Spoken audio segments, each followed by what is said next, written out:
পৃথিবীতে এসেছি, আলহামদুলিল্লাহ। উই আর ব্লেসড উইথ ইসলাম। আমরা সবাই জানি যে ইসলাম শব্দের অর্থ হচ্ছে টু সারেন্ডার, কমপ্লিট সাবমিশন। আল্লাহ তাআলার আদেশের সামনে সারেন্ডার করা, নিজেকে ফুললি আল্লাহর কাছে সাবমিসিভ ওয়েতে প্রেজেন্ট করা, এটাই হচ্ছে ইসলাম। আল্লাহর আদেশের সামনে, আল্লাহর ইচ্ছার সামনে নিজেকে পেশ করা, কোনো যদি কিন্তু তবে ছাড়া। আই রিপিট, আমি আবারও বলছি, কোনো যদি কিন্তু তবে ছাড়া আল্লাহর আদেশের সামনে, আল্লাহর ইচ্ছার সামনে নিজেকে উজাড় করে দেওয়ার নাম হচ্ছে ইসলাম। আল্লাহর ইচ্ছার সামনে, আদেশের সামনে নিজেকে উজাড় করে দেওয়ার নাম কি? ইসলাম। ইসলামই হচ্ছে আমাদের আইডেন্টিটি, আমাদের আত্মপরিচয় এবং আমাদের সম্মান আল্লাহ রেখেছেন ইসলামে। তাহলে নিজেকে আমরা এমনভাবে আল্লাহর কাছে প্রেজেন্ট করতে হবে, উপস্থাপন করতে হবে, এখানে কোনো যদি কিন্তু তবে কন্ডিশন থাকবে না। আল্লাহ আদেশ করেছেন তো মেনে নিয়েছি। নিজেকে উজাড় করে সঁপে দেয়া, ঠিক যেমনি সাইয়েদনা ইব্রাহিম আলাইহিস সালাম নিজেকে সঁপে দিয়েছিলেন। আল্লাহ তাআলা বলছেন, ওয়াইদ ক্বালা লাহু রাব্বুহু আসলিম ক্বালা আসলামতু লিরাব্বিল আলামিন। আল্লাহ তাআলা যখন সাইয়েদনা ইব্রাহিম আলাইহিস সালামকে বলেছিলেন যে ইব্রাহিম আসলিম মানে সারেন্ডার করো, আত্মসমর্পণ করো, তিনি কোনো যদি কিন্তু তবে এগুলোর আশ্রয় নিয়েছিলেন নাকি? বলেন তো না। আসলামতু লিরাব্বিল আলামিন, আল্লাহ আমি সারেন্ডার করলাম, আল্লাহ আমি আত্মসমর্পণ করলাম, আল্লাহ আমার নিজেকে আমি আপনার কাছে সঁপে দিলাম। এটাই হচ্ছে ইসলাম। এবং আমাদের সম্মান, আমাদের স্টেটাস, আমাদের ডিগনিটি, আমাদের মর্যাদা আল্লাহ তাআলা রেখেছেন এই ইসলামের ভেতরে। সাইয়েদনা ওমর ফারুক রাদিয়াল্লাহু তাআলা আনহু তিনি বলতেন, নাহনু কওমুন আ'আজ্জানাল্লাহু বিল ইসলাম। আমরা তো এমন জাতি যে জাতিকে আল্লাহ তাআলা ইসলাম দিয়ে সম্মানিত করেছেন। আমরা তো এমন জাতি যে জাতিকে আল্লাহ ইসলাম দিয়ে মর্যাদা দিয়েছেন। ফাইন ইবতাগাইনাল ইজ্জাতা বিগাইরিহি আদাল্লানাল্লাহ। ইসলাম ছাড়া অন্য কোথাও যদি আমরা সম্মান তালাশ করি, স্টেটাস, ডিগনিটি, মর্যাদা তালাশ করি, তাহলে আল্লাহ তাআলা আমাদেরকে অপমানিত করে ছাড়বেন। তাহলে আওয়াজ করে বলুন তো, আমাদের সম্মান আর মর্যাদা ইসলামে। আওয়াজ করে বলি, আমাদের মর্যাদা সম্মান কোথায়? ইসলামে। And this is our identity. এটাই আমাদের আত্মপরিচয়। সম্মানিত সুধীমণ্ডলী, আমি আমার আজকের এই আলোচনায় দুইটা বিষয়কে একটু টাচ করবার চেষ্টা করব। এক নাম্বার হচ্ছে, why should we feel proud of our identity. আমাদের মুসলিম আইডেন্টিটি নিয়ে আমাদের কেন প্রাউড ফিল করা উচিত? ইসলাম যে কত মহিমান্বিত, কত চমৎকার একটা religion and all encompassing way of life, এটা অনেক সময় আমরা উপলব্ধি করি না। তো আমরা বোঝার চেষ্টা করব যে কেন ইসলাম নিয়ে আমাদের প্রাউড ফিল করা উচিত। আমরা সবাই মুসলিম, এজন্যই কি ইসলাম অনন্য? আমি ইসলাম ধর্মের অনুসারী, তো গায়ের জোরে কি আমি ইসলামকে শ্রেষ্ঠ বলবো? শ্রেষ্ঠ বললে হবে না। আল্লাহ তাআলা এমন কিছু ক্যারেক্টারিস্টিক্স, এমন কিছু ফিচার দিয়ে ইসলামকে সৌন্দর্যমণ্ডিত করেছেন, বিউটিফাই করেছেন, ফলে বাই ডিফল্ট ইসলাম শ্রেষ্ঠ। আল্লাহু আকবার। এটা জোর করে, তর্ক করে, চাপার জোরে ইসলামকে শ্রেষ্ঠ প্রমাণ করা লাগবে না। বাই ডিফল্ট ইসলাম শ্রেষ্ঠ। এমন কিছু ফিচার আল্লাহ তাআলা আমাদেরকে দিয়েছেন ইসলামের ভেতরে, যে কারণে ইসলাম বাই ডিফল্ট এটা শ্রেষ্ঠ একটি ধর্ম। কি কি ফিচার দিয়ে আল্লাহ তাআলা ইসলামকে সমৃদ্ধ করেছেন, কেন ইসলাম অনন্য, কেন আমাদের মুসলিম আইডেন্টিটি নিয়ে আমাদের প্রাউড ফিল করা উচিত, এ বিষয়ে প্রথমে কথা বলবো। এরপরে কথা বলবো what should we do to protect our Muslim identity. কেন আমরা প্রাউড ফিল করব মুসলিম আইডেন্টিটি নিয়ে। এরপরে কথা বলবো এই মুসলিম আইডেন্টিটিকে আমরা কিভাবে প্রোটেক্ট করতে পারি। তাহলে প্রথমে ইসলামকে আল্লাহ তাআলা কি কি অনন্য ফিচার, ক্যারেক্টারিস্টিক্স, বৈশিষ্ট্য দিয়ে ধন্য করেছেন। আমরা যদি এই টপিকে কথা বলি তাহলে দেখব যে আল্লাহ তাআলা ইসলামকে একটা knowledge based way of life বানিয়েছেন। এটা জ্ঞান ভিত্তিক ধর্ম। অজ্ঞতার সাথে, ইগনোরেন্সের সাথে এই ধর্মের কোনো সম্পর্ক নেই। এবং ইসলামের প্রথম যে বাণীটি, কোরআনের প্রথম যে আয়াতটি, দ্য ভেরি ফার্স্ট ভার্স আল্লাহ তাআলা যে নাজিল করেছেন, সেখানেও আল্লাহ তাআলা আমাদেরকে জ্ঞানার্জনের কথা বলেছেন। হেরা গুহায় সূরা আলাকের প্রথম যে আয়াতটি নাজিল হয়েছে সেটি কি ছিল? ইকরা। আওয়াজ করে বলুন, সেটি কি? ইকরা বিসমি রাব্বিকাল্লাযী খালাক। Read in the name of your lord who has created. পড়ো তোমার প্রভুর নামে যিনি শিখিয়েছেন। তাহলে ইসলামের প্রথম কথাই হচ্ছে পড়ো, এক্সপ্লোর করো, ইনোভেট করো, ডেভেলপ করো। ইসলামের প্রথম কথাই হচ্ছে পড়া। জ্ঞানের সাথে নিজেকে জুড়ে রাখো, অজ্ঞতার সাথে ইসলামের কোনো সম্পর্ক।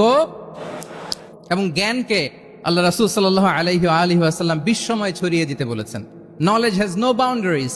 তিনি বলেছেন, বাল্লিগু আন্নি ওয়ালাউ আয়া। একটি আয়াত হলেও আমার পক্ষ থেকে গোটা বিশ্বে ছড়িয়ে দাও। এবং জ্ঞানের রাস্তায়, জ্ঞানের পথে যে অগ্রসর হয়, আল্লাহর হাবিব সাল্লাল্লাহু আলাইহি ওয়া আলিহি ওয়াসাল্লাম বলেন, যে ব্যক্তি জ্ঞানের পথে অগ্রসর হয় সে মূলত জান্নাতের পথেই অগ্রসর হয়। মান সালাকা তরিকান ইয়ালতামিসু ফীহি ইলমান সাহালাল্লাহু লাহু তরিকান ইলাল জান্নাহ। যে জ্ঞান অর্জনের জন্য সামনে আগায় সে মূলত জান্নাতের দিকে আগায়। আল্লাহু আকবার। তাহলে ইসলাম একটা নলেজ বেসড রিলিজিয়ান। এখানে আমাদের গোজামিল দেওয়ার কোনো সুযোগ নাই, এটা জ্ঞান ভিত্তিক ধর্ম। এজন্য এই ধর্ম পেয়ে এই ওয়ে অফ লাইফ যে আমরা প্র্যাকটিস করি, আমাদের প্রাউড ফিল করার দরকার আছে না নাই বলেন? প্রাউড ফিল হয় না? আচ্ছা, এক নাম্বার হচ্ছে নলেজ বেসড রিলিজিয়ান। দ্বিতীয়ত হচ্ছে ইসলাম হচ্ছে দ্বীনুল ইনসানিয়া, মানবতার ধর্ম।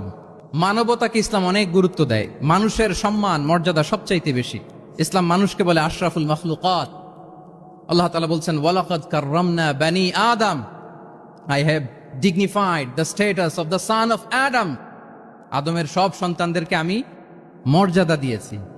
তিনি বলেননি যে আমি মুমিনদেরকে শুধু মর্যাদা দিয়েছি, শুধু মুসলিমদের মর্যাদা দিয়েছি, কেবলমাত্র মুসল্লিদেরকে মর্যাদা দিয়েছি, এমন তিনি বলেননি। ওয়ালাকাদ কাররামনা বানি আদম, গোটা বনি আদমকে, মুসলিম অমুসলিম নির্বিশেষে সব বনি আদমকে আমি সম্মানিত করেছি। আল্লাহু আকবার।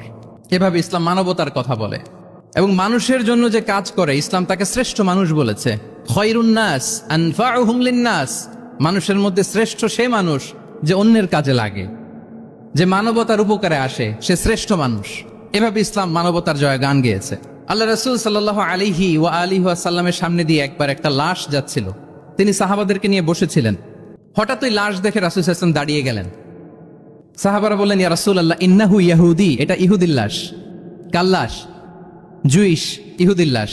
আপনি দাঁড়ালেন যে? রাসূল সাল্লাল্লাহু আলাইহি ওয়াসাল্লাম বললেন, আওয়ালাইসাত নাফসান, সে হোক ইহুদি, সে কি মানুষ নয়? এটা কি একটা প্রাণ নয়? এটা কি একটা আত্মা নয়? আমি তো ইহুদি, খ্রিস্টান, আস্তিক, নাস্তিক সেটা দেখিনি, আমি মানুষ, এ কারণে সম্মান দিয়ে দাঁড়িয়ে গিয়েছি। আল্লাহু আকবার। তাহলে ইসলাম হচ্ছে দ্য রিলিজিয়ন অফ হিউম্যানিটি, মানবতার ধর্ম।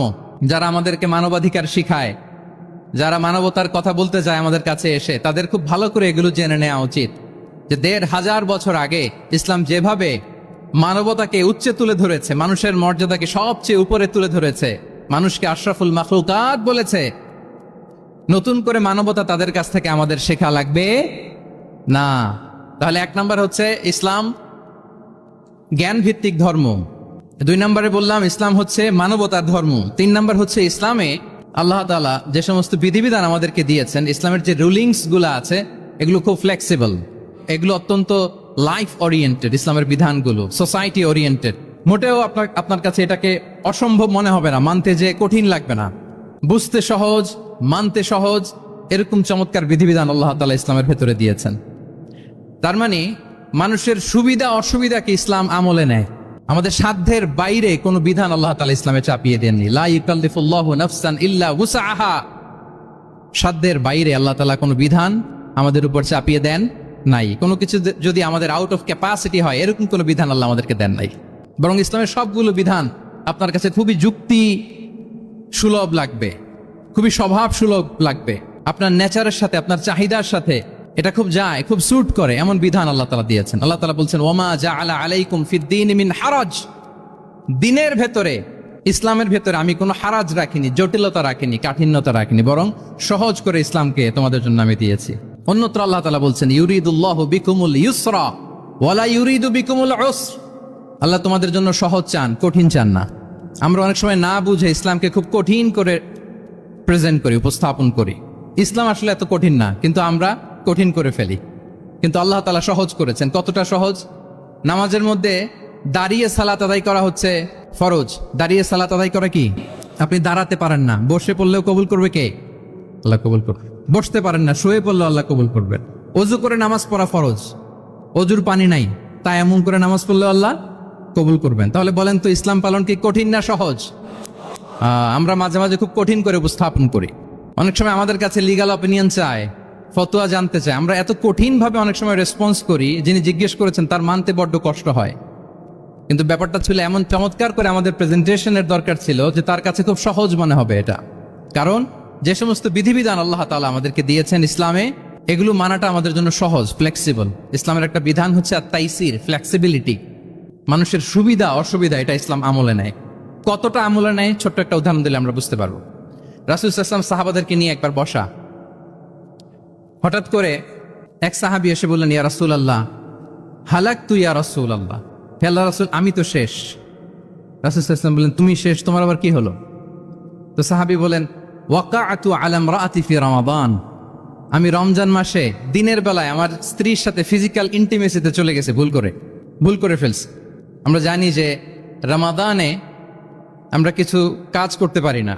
সিয়ামের সংজ্ঞাই হচ্ছে আসসাওমু হুয়াল ইমসাক আনিল আকলি ওয়া শুরবি ওয়াল জিমাই মিন তুলুইল ফাজরি ইলা গুরুবি শামসি মা'আন নিয়া, মানে রোজা হচ্ছে এটা এমন ইবাদত, সূর্যোদয় থেকে সূর্যাস্ত পর্যন্ত না খেয়ে থাকা, কোনো কিছু পান না করা, এবং দিনের বেলায় বিবাহিতরা তাদের স্ত্রীদের সাথে ইন্টিমেসিতে যেতে পারবে না। এটা যদি কেউ মেনটেন করে এটা হচ্ছে সিয়াম।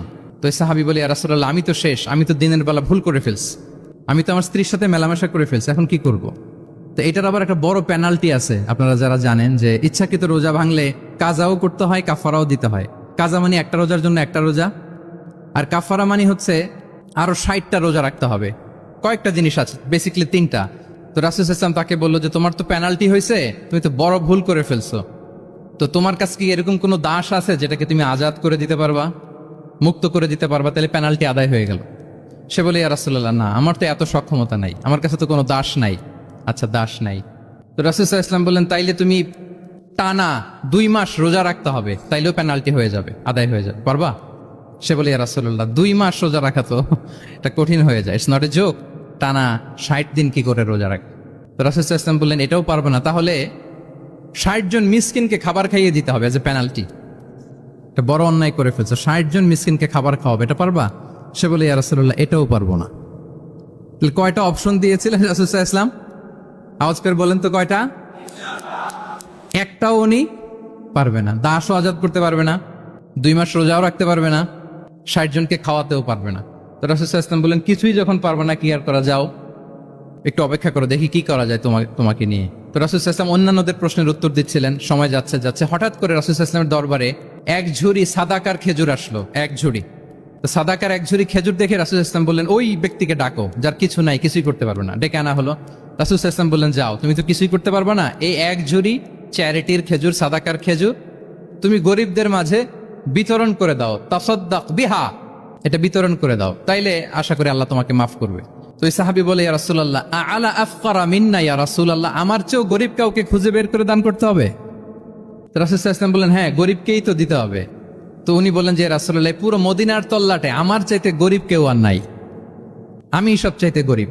ফাদাহিকা রাসূলুল্লাহ হাত্তা বাদাত আনিয়াবু, একথা শুনে রাসূল সাল্লাল্লাহু আলাইহি ওয়াসাল্লাম হেসে দিলেন, এত হেসে দিলেন যে রাসূল সাল্লাল্লাহু আলাইহি ওয়াসাল্লাম এই পাশের চোয়ালের দাঁত দেখা গেল। এত বেশি হাসেন না উনি, নিজেকে ধরে রাখতে পারলেন না, হাসি আটকে রাখতে পারলেন না। ফাদাহিকা রাসূলুল্লাহ, হেসে দিলেন, হাত্তা বাদাত আনিয়াবু, ওনার দাঁতের এপাশ ওপাশ দেখা গেল। তো রাসূল সাল্লাল্লাহু আলাইহি ওয়াসাল্লাম বললেন যাও, দাস মুক্তি করতে পারবো না, 2 মাস রোজাও রাখতে পারবো না, তারপরে 60 জনকে খাবারও খাওয়াতে পারবো না, এখন দিলাম চ্যারিটির এক ঝুড়ি খেজুর, এটা গরিবদের মধ্যে দান করে দাও। তুমি বলো যে তোমার চেয়ে গরিব আর কেউ নাই, তো কি করা, যাও তুমি তোমার ফ্যামিলি নিয়ে এটা খাও, তোমার ফ্যামিলির মেম্বার্স যারা আছে এদেরকে নিয়ে এটা কি করো, খাও। দেখেন আমাদের সুবিধা অসুবিধাকে ইসলাম কতটা বিবেচনায় নেয়। আসছিল পেনাল্টি দিতে, কথা বুঝতেছেন আমার? ওই সাহাবী রাসূল সাল্লাল্লাহু আলাইহি ওয়াসাল্লামের কাছে আসছিল কি দিতে, পেনাল্টি, এখন নিয়ে গেল কি, এক ঝুড়ি। আল্লাহু আকবার পড়বেন না? দিস ইজ আওয়ার ইসলাম, যেটা নিয়ে আমাদের প্রাউড ফিল করা উচিত। কি বলেন?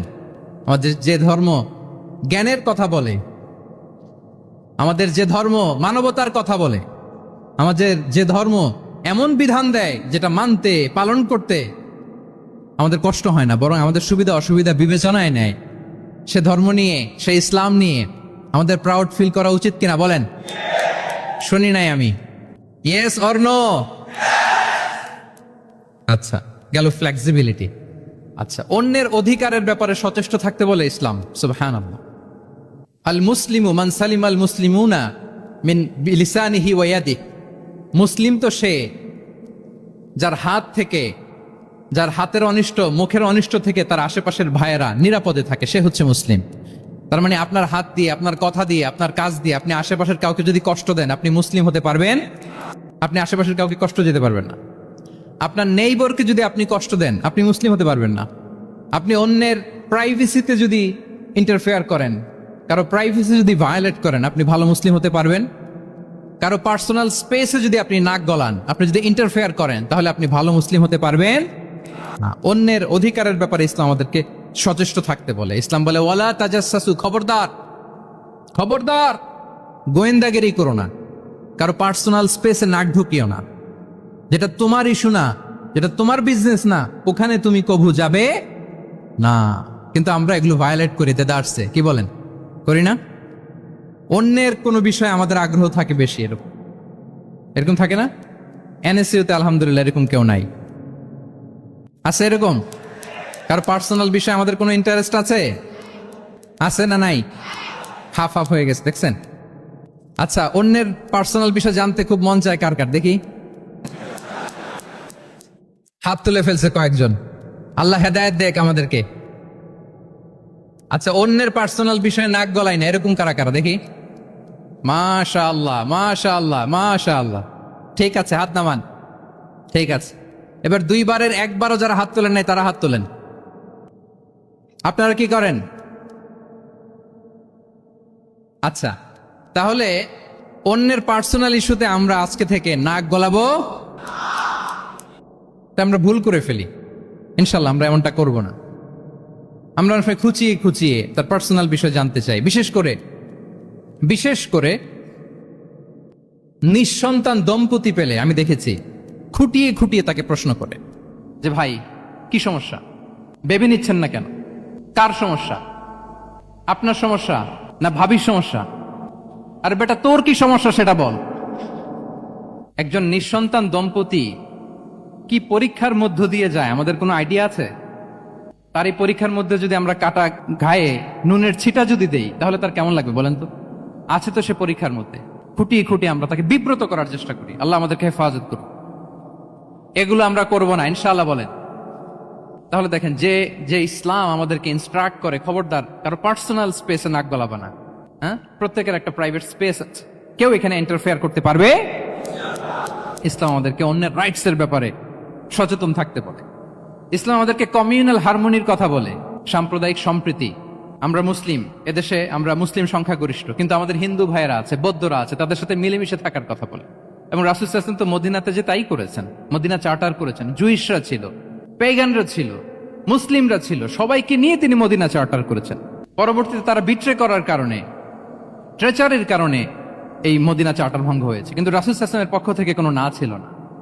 তাহলে এই যে পরমত সহিষ্ণুতা, রিলিজিয়াস কোএক্সিস্টেন্স, ধর্মীয় সহাবস্থান, এটার কথা ইসলাম আমাদেরকে বলে। এবং কতটা জোরালো ভাবে বলে আপনি অবাক হবেন। মাইনরিটি রাইটস কে ইসলাম এমন ভাবে প্রিজার্ভ করেছে।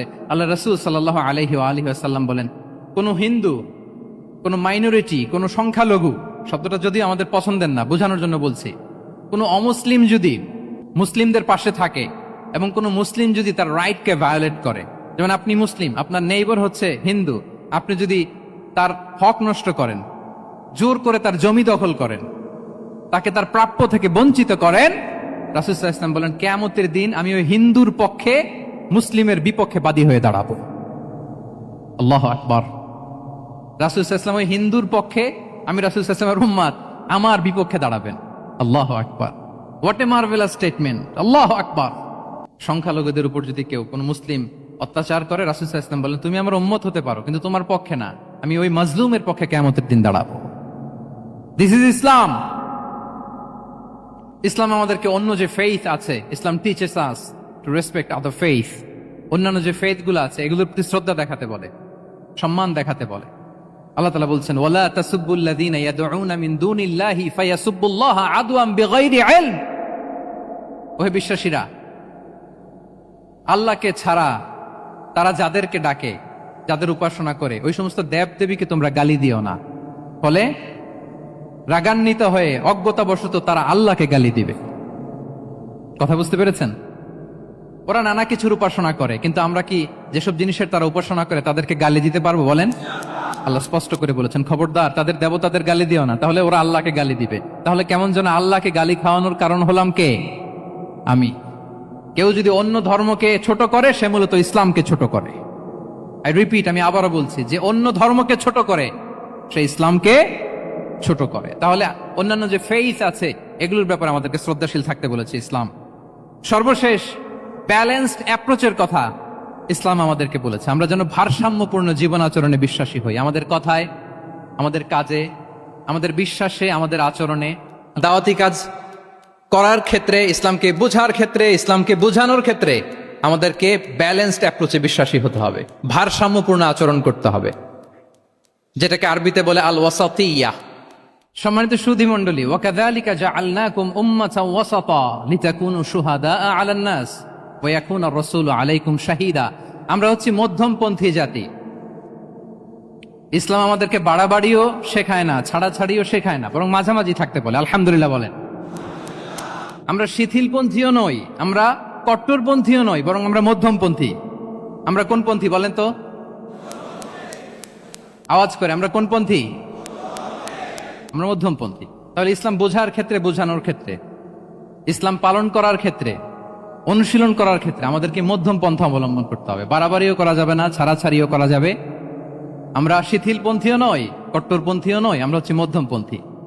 তাহলে এরকম অনেকগুলো ফিচার দিয়ে আল্লাহ তাআলা ইসলামকে বৈশিষ্ট্যমণ্ডিত করেছেন। আমি কেবলমাত্র 7টি উল্লেখ করেছি। আচ্ছা, আপনাদের কাছে কি মনে হয়, এই যে ফিচারগুলো দিয়ে আল্লাহ তাআলা ইসলামকে বৈশিষ্ট্যমণ্ডিত করেছেন, ওই ইসলাম পেয়ে, এই মুসলিম আইডেন্টিটি নিয়ে আমাদের প্রাউড ফিল করা উচিত নাকি উচিত না? বলেন। Of course, absolutely we should feel proud of our Muslim identity. যে ইসলাম আল্লাহ তাআলা আমাদেরকে দিয়েছেন, এই মুসলিম আইডেন্টিটি নিয়ে আমাদেরকে অবশ্যই গর্ব করা উচিত। এখন আমি বলবো, what should we do to protect our Muslim identity? এই যে আমরা ইসলাম পেলাম, আপনারা বলেছেন যে আমরা ব্লেসড উইথ ইসলাম, ইসলাম পেয়ে আমরা ধন্য। আমাদের এই মুসলিম পরিচয়, এটাকে আমরা রক্ষা করব কিভাবে? এখানে বেশিরভাগ তরুণ যুবক, মাশাআল্লাহ, আপনাদের উদ্দেশ্যে সামান্য কয়েকটি পয়েন্টস বলেই যে আমাদের মুসলিম আইডেন্টিটিকে আমরা কিভাবে প্রোটেক্ট করব, কয়েকটা পয়েন্ট বলেই আমি আমার আলোচনা শেষ করবো ইনশাআল্লাহ বিইذনিল্লাহ। মৌলিকভাবে যদি বলতে হয়, আমাদের এই মুসলিম আইডেন্টিটি যদি আমাদেরকে প্রিজার্ভ করতে হয়, প্রোটেক্ট করতে হয়, সর্বপ্রথম যেটা আমাদেরকে করতে হবে সেটা হচ্ছে অন টাইমে আমাদেরকে সালাত আদায় করতে হবে। Times prayer on time. Push yourself to go to mosque for offering salah. নিজেকে পুশ করতে হবে। প্রথম হিসেব নিবেন, এনএসইউর যুবক ভাইয়েরা আমার দিকে তাকান, প্রথম আল্লাহ তাআলা হিসেব নিবেন কিয়ামতের ময়দানে এই সালাতের। আউয়ালু মা ইউহাসাবু বিহিল আবদু ইয়াউমাল কিয়ামাতি আস-সালাহ। সর্বপ্রথম আল্লাহ তাআলা এই সালাতের হিসাব নেবেন। এই সালাতের হিসেব যদি আমরা সুন্দর করে দিতে পারি, সব সুন্দর হয়ে যাবে। এবং ঈমান আর কুফরের মাঝে পার্থক্য হচ্ছে এই সালাহ। আওয়াজ করে বলুন, ঈমান আর কুফরের মাঝে পার্থক্য কি? এটাতে কোনো ছাড় নাই, compulsory. Push yourself to offer Salah on time. এটাই আমাদের আইডেন্টিটি। মুসলিম আইডেন্টিটির প্রথম কথা হচ্ছে সালাত। যার সালাত নাই তার ঈমান নাই। আওয়াজ করে বলেন, যার সালাত নাই তার কি নাই?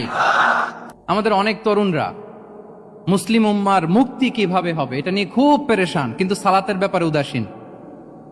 এরকম আছে না নাই? এটা হইল? এটা যায়? যে ব্যক্তি মুসলিম উম্মার মুক্তি নিয়ে টেন্সড, সে সালাতে উদাসীন, এটা মেনে নেওয়া যায়? তাহলে মুসলিম আইডেন্টিটি প্রোটেক্ট করতে হলে সর্বপ্রথম আমাদেরকে সালাতে যত্নবান হতে হবে, 1 নাম্বার। 2 নাম্বার হচ্ছে আল কোরআন আল কারীমের সাথে আমাদের অ্যাটাচমেন্টটাকে মজবুত করতে হবে। 1 নাম্বার হচ্ছে সালাত, মুসলিম আইডেন্টিটির। 2 নাম্বার হচ্ছে কোরআন। আওয়াজ করে বলেন, 2 নাম্বার কি? কোরআনের সাথে আমাদের অ্যাটাচমেন্ট বাড়াইতে হবে। অনেকের কোরআনের ইন ডেপথ নলেজ অনেক ভালো, কোরআনের রিফ্লেকশন গুলো খুব ভালো জানে, কিন্তু কোরআন তেলাওয়াতের বেহাল দশা। এরকম আছে না? আবার আমাদের অনেক ভাইদের কোরআন তেলাওয়াত মাশাআল্লাহ খুব বিশুদ্ধ, কিন্তু তার আবার কোরআনের রিফ্লেকশন গুলো জানা নেই। দুইটাই আমাদের জন্য crisis. Recitation and reflection both are needed. দুইটাই লাগবে। যে প্রজন্ম কোরআন জানে না তারা কখনো সফল হতে পারে না। আই রিপিট, আমি আবারও বলছি, যে প্রজন্ম কোরআন জানে না তারা কখনো সফল হতে পারে।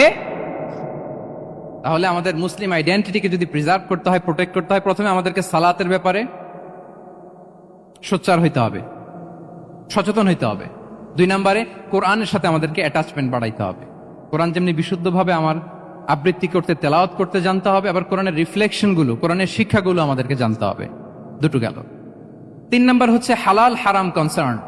হালাল যদি আপনি মেনটেন না করেন, আপনার কোনো মুসলিম আইডেন্টিটি নাই। আল্লাহ বলছেন, কুলু মিম্মা ফিল আরদি হালালান তাইয়্যিবা। এই জমিনে যেগুলোকে আমি হালাল করেছি এগুলো তোমরা কনজিউম করো। সম্মানিত শুধু খেয়াল রাখবেন, হালালের ভেতরেই বরকত আছে। হালালে কি আছে? হারামে কোনো বরকত নেই, হারামে আছে সাময়িক উত্তেজনা আর উন্মাদনা। কিন্তু হালাল এর ভেতরে আল্লাহ তাআলা বারাকা ঢুকিয়ে দিয়েছেন। তাহলে আমরা হালাল কনজিউম করব, কি বলেন? সব ক্ষেত্রে, সব ক্ষেত্রে। হারাম খেয়ে, হারাম কনজিউম করে যে ব্যক্তি দোয়া করে, যারা হারাম খায় তাদের দোয়া আল্লাহ কবুল করে না। এবং হারাম খেয়ে বর্ধিষ্ণু দেহ আল্লাহর জান্নাতে প্রবেশ করবে না। লা ইয়াদখুলুল জান্নাতা জাসাদুন গুযিয়া বিল হারাম। হারাম খেয়ে যে দেহ নাদুস নুদুস হয়েছে, ওই দেহ কখনো আল্লাহর জান্নাতে প্রবেশ করবে না। এজন্য খবরদার, আমাদের সবকিছু আমরা হালাল দিয়ে সাজাবো ইনশাআল্লাহ। বলেন সবাই। আমাদের অনেকে একটা ভুল করে, সেটা হচ্ছে অনেকে খাবারের ক্ষেত্রে খুব কনসার্ন, যেটা হালাল হইতে হবে, যেটা আমি কনজিউম করব এটার ব্যাপারে খুব কনসার্ন, কিন্তু অন্যান্য বিষয়ে তার আর কোনো খেয়াল নাই, ভ্রুক্ষেপ নাই। এরকম আছে না নাই বলেন? আমাদের সরকারি বিভিন্ন অফিসগুলোতে ঘুষ আছে না? ঘুষ আছে। দেখবেন সরকারি অনেক হিন্দু কর্মকর্তা গরুর গোশত খায় না। কেন খায় না? তার ধর্মে এটা নিষেধ, গরু খেতে চায় না। আচ্ছা, আবার সরকারি অফিসগুলোর অনেক মুসলিম কর্মকর্তা দেখবেন সরকারি কাজে থাইল্যান্ড গিয়েছে, চায়না গিয়েছে, খুঁজে খুঁজে হালাল রেস্টুরেন্ট খোঁজে, ওয়াইন খায় না, পর্ক খায় না। কারণ কেন খায় না? এটা ইসলামে নিষেধ। কিন্তু দুই অফিসারই, মুসলিম অফিসার, হিন্দু অফিসার, দুইজনই আবার ঘুষ খায়। হয় না এরকম? হিন্দু অফিসার গরুর গোশ খায় না, তার ধর্মে নিষেধ। মুসলিম অফিসার ওয়াইন খায় না, পর্ক খায় না, তার ধর্মের নিষেধ। তো ঘুষও তো দুই ধর্মের নিষেধ, কি বলেন? তাহলে যেটা খাবো, কনজিউম করবো, শুধু এটার ব্যাপারেই কি হালাল? না। ইউর ইনকাম শুড বি হালাল, ইউর ফ্যাশন শুড বি হালাল, ইউর এন্টারটেইনমেন্ট শুড বি হালাল, ইউর রিলেশনশিপ শুড বি হালাল। আপনার রিলেশনশিপও কি হইতে হবে? এই তো আসল জায়গায় চলে আসছি এখন। হালাল রিলেশনশিপ কোনটা? বিয়ে। এই পবিত্র বিয়ের মাধ্যমে আমরা এই হালাল রিলেশনশিপকে উপভোগ করতে পারবো। এর বাইরে আর কোন রিলেশনশিপে যাওয়া যাবে? হ্যাঁ। প্রি ম্যারিজ রিলেশনশিপ, এটা কি হালাল না হারাম? হ্যাঁ, ফতোয়া আপনারাই দিয়ে দিচ্ছেন। বলেন, বিবাহ বহির্ভূত যে কোনো রিলেশনশিপ হালাল নাকি হারাম? এক্সট্রা ম্যারিটাল যে কোনো রিলেশনশিপ বলেন হালাল নাকি হারাম? সাবধান হইতে হবে। তাহলে হালালের সাথে আমাদের সম্পর্কটাকে জোরদার করতে হবে। আচ্ছা, আপনারা আমার সাথে আছেন তো? মুসলিম আইডেন্টিটি রক্ষায় প্রথমে কি বলেছিলাম? সালাত। 2 নম্বরে অ্যাটাচমেন্ট উইথ কোরআন। 3 নম্বরে কি? হ্যাঁ, হালাল মেনটেন করতে হবে। আচ্ছা, গেল। 4 নাম্বার হচ্ছে আমাদের একটা গুড সার্কেল মেনটেন করতে হবে। Always engage with good circle, maintain a good circle. যত টক্সিক পিপল আছে এদেরকে ইগনোর করবেন, দূরে থাকবেন। আপনাকেও ভালো করতে দিবে না, নিজেরাও ভালো থাকবে না। এরকম আছে না নাই? ভালো স্টাডি সার্কেল মেনটেন করব আমরা। দিনের মৌলিক বিষয়গুলো শেখার জন্য একটা ভালো সার্কেল মেনটেন করব। এমন সার্কেলে থাকবেন, এমন লোককে বন্ধু বানাবেন যাকে দেখলেই আল্লাহর কথা স্মরণ হয়, কি বলেন? এরকম একটা ভালো পরিবেশ খুঁজে নেন, একটা দ্বীনি সার্কেল খুঁজে নেন। Never stop learning Islamic knowledge. যারা এই যে নলেজ শেয়ারিং সেশন করে, ইসলামিক হালাকা করে, কোরআনিক স্টাডি সার্কেল করে, এই সার্কেলগুলোর সাথে আমরা থাকবো ইনশাআল্লাহ, কি বলেন? সবাই থাকবেন তো? তা না হলে মুসলিম আইডেন্টিটি আমরা প্রোটেক্ট করতে পারবো। আচ্ছা, 5 নম্বরে হচ্ছে এঙ্গেজ উইথ গুড ওয়ার্ক। কল্যাণমূলক কাজের সাথে নিজেকে আমরা জড়িয়ে রাখবো। এই যে টাইমটা আপনার লাইফের সবচেয়ে ক্রিম টাইম আপনি পার করছেন, বেশিরভাগ শ্রোতাই তো এখানে তরুণ এবং যুবক, এই সময় আপনি আর পাবেন না, কখনো পাবেন না। এই টাইমটাকে যেন আমরা কাজে লাগাই। এমন সময় আপনারা পার করছেন, আপনারা চাইলে বাতাসের গতিকে আপনারা পাল্টে দিতে পারেন, সাগরের স্রোতকে উল্টে দিতে পারেন, আপনারা চাইলে ইতিহাস গড়তে পারেন। এই যে 24-এর এই যে আপরাইজিং হলো, কারা করেছে এটা? হ্যাঁ, প্রবীণরা না নবীনরা? বলেন তো। এই যে আবু সাইদ বুক টান টান করে যে দাঁড়িয়েছে, সে কি বুড়া মানুষ ছিল না যুবক ছিল আপনাদের মতো? আল্লাহ রাসূল সাল্লাল্লাহু আলাইহি ওয়া আলিহি ওয়াসাল্লাম তিনি বলেন, ইগতানিম খামসান ক্বাবলা খামসিন। 5 জিনিস ফুরিয়ে যাওয়ার আগে 5 জিনিসকে গনিমত মনে করো, গুরুত্বপূর্ণ মনে করো। এর মধ্যে একটা হচ্ছে শাবাবাকা ক্বাবলা হারামিক। তোমার বার্ধক্য আসার আগে তোমার এই যৌবনকে, প্রৌঢ়ত্বের আগে এই যৌবনকে কাজে লাগাও। এবং কিয়ামতের দিন আল্লাহ তাআলা 7 শ্রেণীর ব্যক্তিকে তার সুশীতল আরশের নিচে ছায়া দিবেন, যেদিন আল্লাহর আরশের সুশীতল ঠান্ডা ছায়া ছাড়া আর কোনো ছায়ার ব্যবস্থা থাকবে না। ওই 7 শ্রেণীর ব্যক্তির মধ্যে এক ব্যক্তি হচ্ছে ওয়াশাবুন নাশাআ ফি ইবাদাতিল্লাহ। এমন যুবক যে আল্লাহর ইবাদতে তার যৌবনকে কাটিয়েছে। বলেন ওইরকম যুবক হতে আমরা চাই কি চাই না? তাহলে আমাদের এই যৌবনকে আমরা কাজে লাগাবো। 6 নম্বরে হচ্ছে কনসিস্টেন্সি, ধারাবাহিকতা, আরবিতে বলে আল মুদাওয়ামা। এই যে আজকে মাশায়েখরা এখানে কথা বলবেন, এত মোটিভেটেড হইছেন, কালকে থেকে মাশাআল্লাহ নামাজ, নফল রোজা, কোরআন তেলাওয়াত শুরু করছেন, কিন্তু 10 দিন পরে আবার শেষ, 1 সপ্তাহ পরে আবার আর নাই মোটিভেশন। এরকম হয় কি হয় না? আমরা কি শুধু 7 দিনের জন্য মোটিভেশন নেব আজকের কনফারেন্স থেকে, নাকি আজীবনের জন্য নেব? আজীবনের জন্য নেব। ধারাবাহিকভাবে রেগুলার আমরা কিছু নফল ইবাদত করব, রেগুলার আমরা আধা পৃষ্ঠা হলেও আল্লাহর কিতাব কোরআন তেলাওয়াত করব, প্রতিদিন 2টি আয়াত হলেও আমরা অর্থ পড়ব, একটি হলেও আল্লাহ রাসূল সাল্লাল্লাহু আলাইহি ওয়াসাল্লামের হাদিস আমরা পড়ব। তাহলে ধারাবাহিক আমল আল্লাহর কাছে খুব প্রিয়। আহাব্বুল আ'মালি ইলাল্লাহি আদওয়ামুহা ওয়া ইন কাল্লা।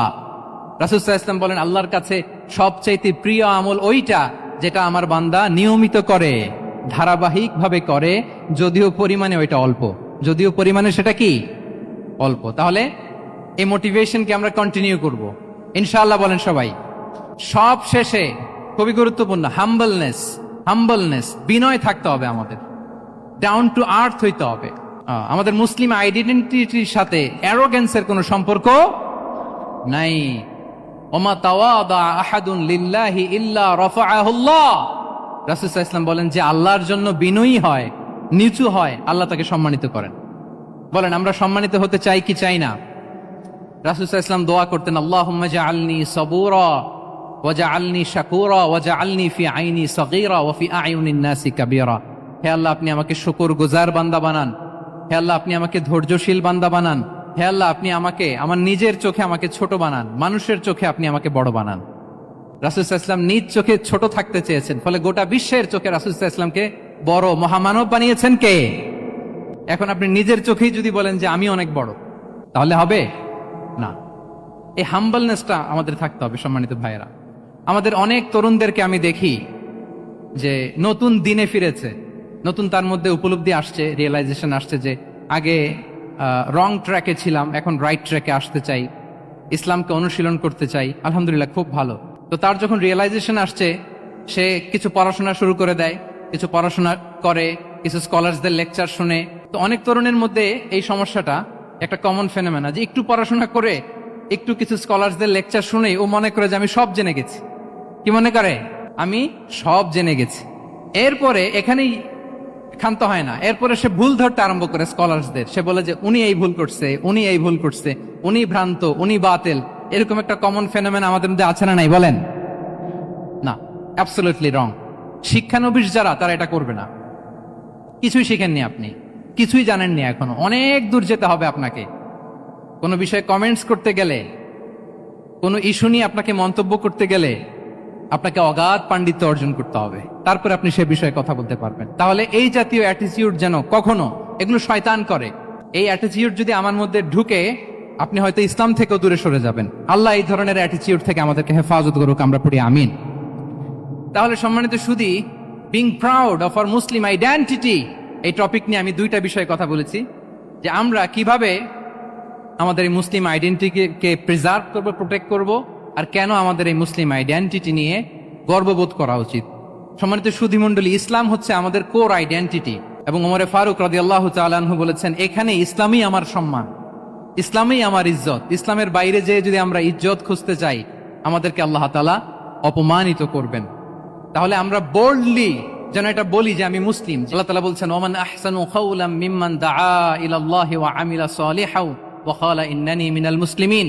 তার চেয়ে শ্রেষ্ঠ কথা আর কার হতে পারে যে মানুষকে আল্লাহর দিকে ডাকে, নিজে সৎকর্ম করে আর বলে ইন্নানি মিনাল মুসলিমিন, নিশ্চয় আমি মুসলমান, নিশ্চয় আমি কি? বোল্ডলি, প্রাউড ফিল করে আমরা বলতে পারবো না যে আমি মুসলিম? পারবো? হ্যাঁ, নাকি সংশয় কাজ করে? করে? বলেন, আমরা আমাদের মুসলিম আইডেন্টিটিকে ওন করতে চাই কি চাই না? সবাই চাই। আমাদের আসল পরিচয় কি বলেন? মুসলিম। এরকম মুষ্টিবদ্ধ হাত উঁচু করে বলেন, আমাদের পরিচয় কি? আমি প্রশ্ন করলে উত্তর দিতে পারবেন? আওয়াজ করে বলেন, আমি কে? তুমি কে? এনএসইউ মেক এ নয়েজ, আমি কে? তুমি কে? আমি কে? তুমি কে? ওয়াকালা ইন্নানি মিনাল মুসলিমিন। তার চেয়ে শ্রেষ্ঠ ঘোষণা, শ্রেষ্ঠ কথার কার হতে পারে যে বলে যে আমি মুসলিম? এটাই আমাদের আসল পরিচয়। আমরা যেন হৃদয় থেকে আমাদের এই মুসলিম আইডেন্টিটিকে ওন করতে পারি। আল্লাহ তাআলা আমাদেরকে তৌফিক দান করুক, আমরা বলি আমিন। সম্মানিত সুধীমণ্ডলী, ইসলাম হচ্ছে সময়ের অপরিহার্য বাস্তবতা। ইসলাম আমাদেরকে সঠিক জীবন দর্শন শেখায়। আপনি জীবনে সুখী হতে চান, সমৃদ্ধ হতে চান, সফল হতে চান, জীবনের প্রতিটি অঙ্গনে আপনি ইসলামকে প্র্যাকটিস করুন, আপনি সুখী হবেন for sure, I am telling you. কারণ ইসলামের ছায়াতলেই রয়েছে আমার, আপনার, আমাদের সকলের আলোক স্নাত মুক্তি। আল্লাহ তাআলা আমাদের সবাইকে কথাগুলো বোঝার ও আমল করার তৌফিক দান করুক।